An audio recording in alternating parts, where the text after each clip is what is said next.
나의 전부 되신 주님을 찬양합니다. 성경 통독을 돕는 바이블 가이드입니다.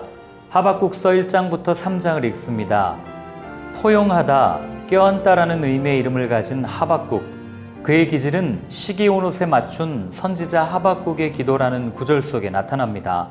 시기온옷은 열정적인 감정의 변화를 유도하는 음악을 말합니다. 아카디아어로 비탄이란 뜻을 가지고 있으며 보통 탄원의 기도를 의미하는데 탄원시로 소개되는 시편 7편 1절에도 나타납니다. 또한 그는 이스라엘 철학의 아버지라는 별명을 가지고 있습니다.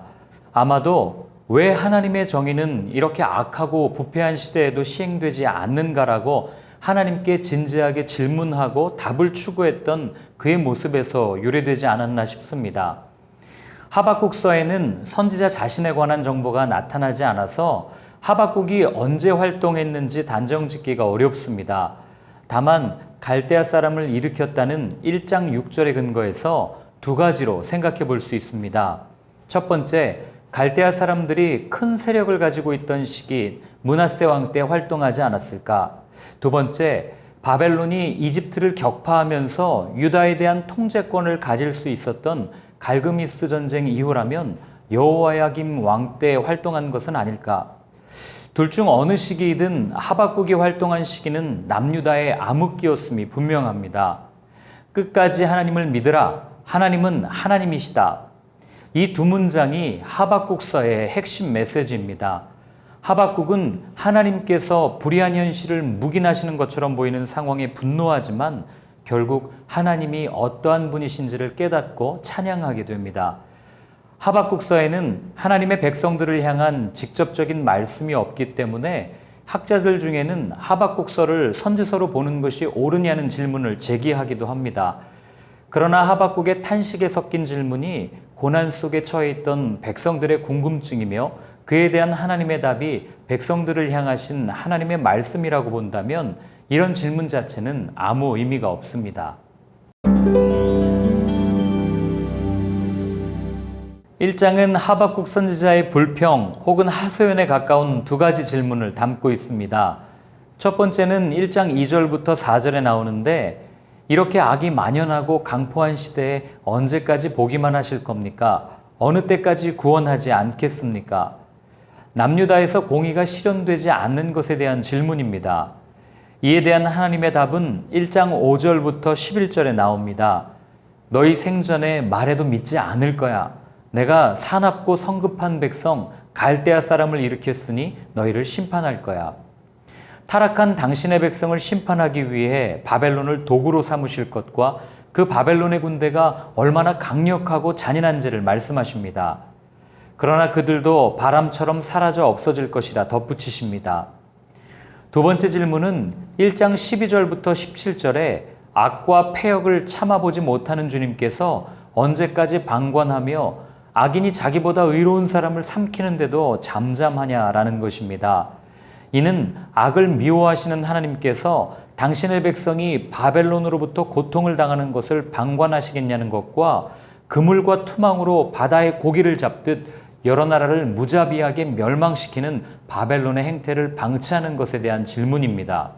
즉, 어떻게 선하고 의로우신 하나님이 덜 악한 민족을 벌하시기 위해 더 악한 민족을 사용하실 수 있냐는 것입니다. 하박국은 거룩하신 하나님이 유다의 죄를 심판하기 위해 더 타락한 바벨론을 사용하는 것을 이해할 수 없었던 것입니다. 두 번째 질문에 대한 하나님의 답은 2장에 나옵니다.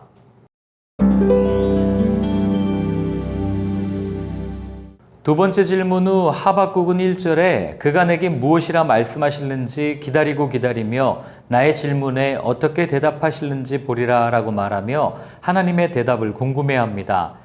하나님께서는 답을 하기에 앞서 2절 너는 이 묵시를 기록하여 판에 명백히 새기되 달려가면서도 읽을 수 있게 하라고 말씀하시며 이 묵시, 예언이 반드시 성취될 것이라는 점을 강조하십니다.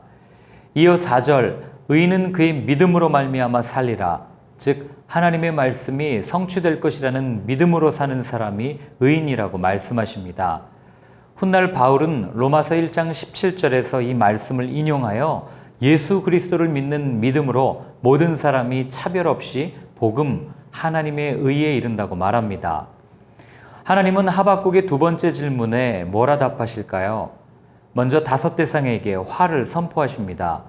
그 대상은 첫 번째, 자기 소유 아닌 것을 모으는 자, 두 번째, 부당한 이익을 취하는 자, 세 번째, 불의로 성을 건축하는 자, 네 번째, 술을 마시게 해서 취하게 하고 하체를 드러내는 자, 다섯 번째, 우상을 숭배하는 자입니다.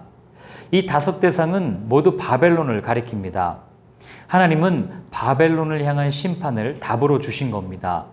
늦어지는 것 같아 보여도 결국 정한 때에 모든 악인을 징벌하실 것이라고 약속하시면서 참고 기다리라며 믿음의 삶을 살라고 말씀하시는 겁니다. 그리고 20절, 오직 여호와는 그 성전에 계시니 온 땅은 그 앞에서 잠잠할지니라 하시니라. 하나님의 하나님 되심을 스스로 선언하십니다. 하나님의 모든 대답을 들은 하박국은 시기오노시라는 리듬에 맞춰 찬양으로 된 기도를 드립니다. 우리가 좋아하는 구절인 2절에 여호와여 주는 주의를 이 수년 내에 부응하게 하옵소서, 이 수년 내에 나타내시옵소서라는 구절은 악에 대한 심판이 빨리 임하게 하여달라는 하박국의 간구입니다. 심판일지라도 하나님께서 함께 하시는 심판이기에 기쁨이 될 수 있는 겁니다. 특별히 8절부터 15절의 내용은 미래에 일어날 일들인데 하박국은 마치 현재, 오늘 일어난 일을 말하는 것처럼 묘사합니다. 반드시 성취될 것이라는 점을 강조하므로 읽는 사람으로 하여금 긴장감을 갖게 하려는 문학적 표현 기법입니다. 16절부터 19절은 너무 유명한 구절로 하박국의 심정을 정확하게 표현합니다. 비록 무화과 나무가 무성하지 못하며 포도나무에 열매가 없으며 감람나무에 소출이 없으며 밭에 먹을 것이 없으며 우리의 양이 없으며 외양간에 소가 없을지라도, 즉 유다의 재앙이 오고 심판으로 모든 것을 잃게 된다 할지라도 구원해 주시는 하나님으로 인해 즐거워하며 기뻐하겠다는 찬양입니다. 앞에 2장 4절에서 의인은 믿음으로 말미암아 산다는 하나님의 말씀에 대한 하박국의 대답이라고 볼 수 있습니다.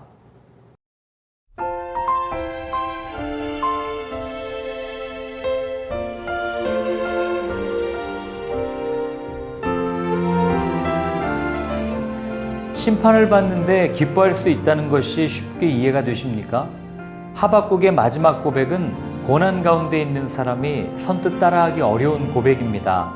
그러나 조금만 생각해 보면 이것이 그리스도인의 삶의 모습이라는 것을 알게 됩니다. 형들에 의해 애굽에 팔려갔던 요셉이 축복을 받았다고 말하는 증거가 무엇입니까? 그가 높은 직위에 올랐기 때문입니까? 오히려 감옥에 갇혔을 때 형통하였다고 말합니다. 이유는 하나님께서 동행하셨기 때문입니다. 우리 그리스도인은 거친들이나 초막이나 궁궐이나 내 주 예수 모신 곳이 그 어디나 하늘나라라고 찬양할 수 있는 사람들입니다. 하나님과 동행하는 삶이 곧 축복의 삶이며 기적의 삶이기 때문입니다.